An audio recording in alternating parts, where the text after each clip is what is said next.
Welcome back to the deep dive. If you're here, you're likely preparing for board exams and you need rapid recall on some complex topics. Exactly. So today we're doing a deep dive into the clinical management of soft tissue and bone sarcomas. High-yield stuff. This is all about giving you the structure for when the pressure is on.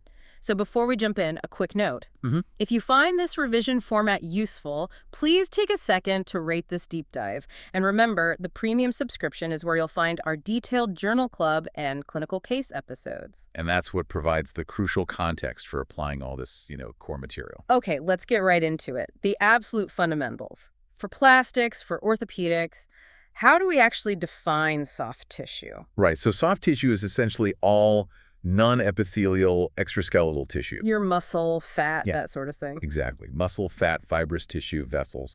And by convention, we also include peripheral nerves in that group. Which is a key point because they're technically ectodermal, not mesodermal. That's the one. And these tumors fall into three conventional categories. Okay, what are they? You have benign malignant, which are the sarcomas, and then a really crucial third category, tumors of intermediate malignancy. So if we take the benign ones, say a lipoma or a schwannoma, what's the key feature that separates them from a sarcoma?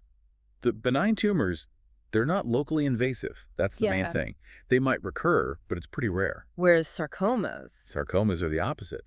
They're malignant, they're locally invasive, and they have a high tendency for local recurrence and, of course, distant metastasis. hence the need for radical treatment. The name itself, sarcoma, is Greek for fleshy growth, isn't it? It is, yeah.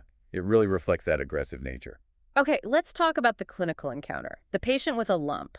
What are the four cardinal features that should make you think sarcoma immediately? These are absolutely vital for any referral decision. You have to know them cold. One. Okay, 1, size. Anything greater than 5 centimeters. Right. 2, it's deep. So deep to the deep fascia. 3 is pain, and number 4 is that it's increasing in size. And the statistic associated with these is what makes them so powerful. Yeah. What's the risk of malignancy with just one of those features versus all four? It's a staggering difference. With just one feature, you're looking at about a 16% risk of malignancy. 16%. Okay. But if a lump has all 4 features, that risk just rockets up to 86%. Wow. And that is precisely why any suspected sarcoma needs an urgent referral to a specialist, sarcoma MDT. A non-specialist trying to biopsy or excise it is.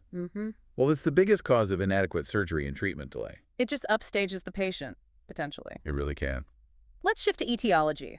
What are the high-yield genetic syndromes and the non-genetic factors we need to know? Guaranteed exam questions here. For genetics, there's a key trio. First is neurofibromatosis type 1, or NF1. That carries up to a 10% lifetime risk of malignant transformation. That's huge. It is.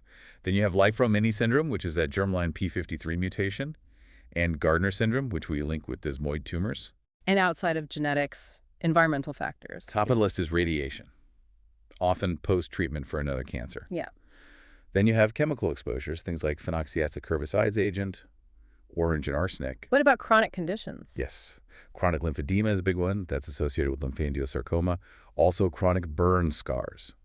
And then don't forget the viral links. The Kaposi's. Exactly. Herpes and HIV for Kaposi sarcoma, and EDV for smooth muscle sarcoma. Okay, that's a great framework. Now, diagnosis. The sequence is critical here. Imaging first or biopsy first. And what's the gold standard for the biopsy itself? The rule is, and it can feel a bit counterintuitive, but it's imaging before biopsy. And the rationale for that. It's because the biopsy itself creates artifact. You get bleeding, edema. It can really muddy the waters for radiological staging, so we use CT, MRI, PET to localize, characterize, and stage everything before a needle goes in. MRI being the best for soft tissue detail, I assume. Superb for it, yeah. Yeah. And for the biopsy method. The procedure of choice is a percutaneous core biopsy, usually guided by ultrasound or CT. And that guidance is key, isn't it? To avoid contaminating other compartments. Absolutely. An open biopsy is a real risk. You only do it if the core biopsy fails, and you have to plan that incision so it can be completely excised later with the main tumor. You risk upstaging the tumor otherwise. Let's do a quick-fire histology check. Give me the tissue of origin for leiomyosarcoma, rhabdomyosarcoma, and liposarcoma. Okay. Leiomyosarcoma is from smooth muscle. Rhabdomyosarcoma is from striated muscle. Right. And liposarcoma, that's from fat.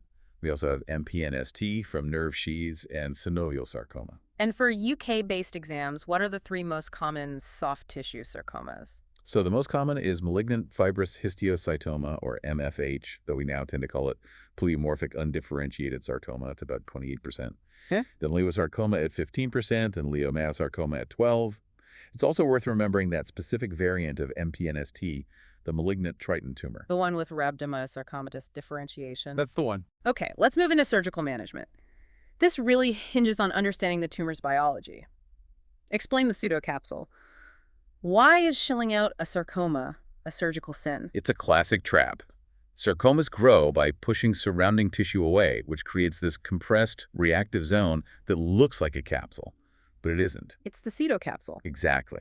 And it is teeming with nests of tumor cells. It's not a boundary. It's part of the tumor complex. So if a surgeon just follows that plane... That's an intralesional procedure. You're shelling it out, and you are absolutely leaving microscopic disease behind. The local recurrence rate for that approaches 100%. A guaranteed failure. Guaranteed. Right. This brings us to the most crucial part of surgical oncology revision, margin assessment. Let's compare the AJCC-R classification with the Enneking classification. Okay. It's important to see them as two different things. The R classification is the pathologist's final report. It's about the outcome. So R0, R1, R2. Right. R0, no tumor at the margin. R1, microscopic tumor at the margin. R2, macroscopic tumor left behind. And Enneking's classification is about the surgical procedure itself, the intent. Exactly. It defines the operation. So first you have intralesional. That's the shell out we just talked about. Recurrence near 100%. Then marginal. Here, your excision plane goes through that pseudocapsule. You're leaving microscopic disease.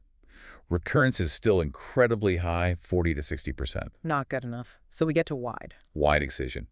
This is the goal for most limb salvage. You take the tumor, the pseudocapsule, and a cuff of normal tissue. Now your recurrence rate drops to about 10%. Much better. And the final one. Radical. This is the gold standard. You remove the entire compartment, the muscle is taken out from origin to insertion. The recurrence rate here is tiny, about 0.5%. And that's why limb salvage is so complex. We've got amputation rates down to about 5% now, but it's not just about surgery, is it? It's a multimodal strategy. Oh, absolutely. You need a combination of everything. Neoadjuvant therapy, usually radiation, to shrink the tumor. Then the resection, aiming for that wide margin while preserving nerves and vessels. Followed by some very sophisticated reconstruction. Sophisticated reconstruction, yes. Nerve grafts, free-functioning muscle transfers, and then often adjuvant therapy afterwards. It's a massive team effort. Okay, prognosis. Besides the obvious factors like age and metastasis, what is the single most critical determinant? It's histological grade. Full stop. It trumps almost everything else. And the Trajani grading system really illustrates this. So give us the numbers, the 5-year survival rates. For a low grade or Trajani 1 tumor, you're looking at a 90% 5-year survival. It's excellent. But for high grade? For high grade Trajani 2 and 3, that number plummets to 50 or 60%, even without meds. If they present with metastases, survival is less than 10%. That's a sobering statistic. It really dictates the entire treatment pathway. It does. It dictates the aggression of your therapy. And where do these tumors tend to metastasize? Mainly through the blood, the hematogenous route. So the lungs are the most common site. Lymph node involvement is uncommon, maybe 1 to 5% of cases. But if it happens? If it happens, it's just as ominous as having lung metastasis. Now, some sarcomas are known to be chemosensitive. Which 3 demand neoadjuvant chemotherapy as the first line of treatment? This is a critical management distinction. You have to know these 3. Pediatric rhabdomyosarcoma, soft tissue Ewing sarcoma, and synovial sarcoma. So for those, the algorithm is flipped. It's completely flipped. Chemo first, then surgery, often with radiation, and then more chemo. Let's focus on a few specific high-yield tumors. Dermatofibrosarcoma protuberans, DFSP. What's its deal? DFSP is that classic tumor of intermediate malignancy. The defining feature is a high rate of local recurrence, but metastasis is very rare. And clinically? It's a slow-growing, red-brown nodule, usually on the trunk. Mean age is around 35, and it has a very specific pathogenesis, that rearrangement of chromosomes 17 and 22. Which has therapeutic implications. But first, what are the surgical margins for DFSP? You need a wide excision, at least 2 to 3 centimeters, down to and including the deep fascia. Even then, recurrence is around 15%. Which is why Mohs surgery is often preferred. Exactly. With Mohs, you can get recurrence rates down to about 1.3%. And because of that unique translocation, imatinib, the tyrosine kinase inhibitor, Works really well for inoperable or recurrent cases. A great example of targeted therapy.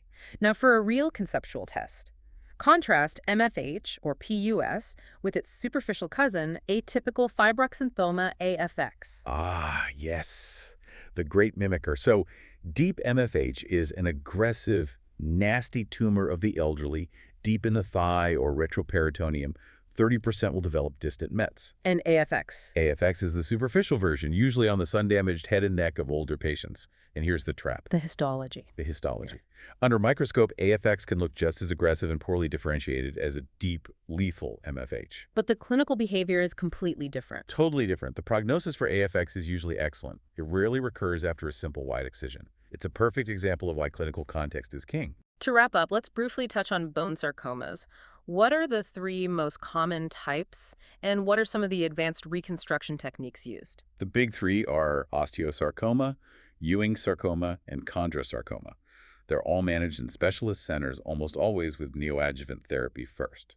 And for reconstruction, you can use prostheses, but what about something like extracorporeal radiotherapy? It's a fascinating technique. You resect the involved bone, take it out of the body, physically cut the tumor off it, and then you radiate the remaining bone to a huge dose, something like 90 centigrade. So you completely sterilize it of tumor cells. You do. And then you put the patient's own sterilized bone back in as a graft. But now it's a non-vascularized graft. How do you boost its survival? I'm thinking of the Capana technique. That's right. To improve its chances of incorporating, you augment the vascularity. You typically take a free, vascularized fibula graft. With the Capana technique, you remount the diaphysis of the irradiated bone and slot the vascularized fibula inside it like a living core in a dead shell. An incredible synthesis of biology and mechanics. Yeah. So that was a huge amount of information. We covered the 4 cardinal features, the Anakin classification, the chemosensitive subtypes, and those key distinctions for DFSP and AFX. I think if you take one thing away from all this, it has to be the link between histological grade and prognosis. The Trojani grade is what drives the entire therapeutic pathway.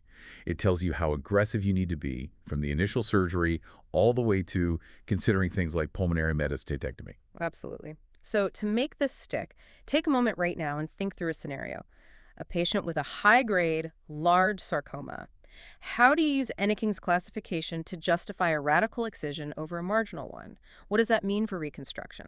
That's how this knowledge becomes second nature. Thank you for joining us for this deep dive. Don't forget to rate the show and subscribe to Premium for our journal club and clinical cases. We'll see you next time.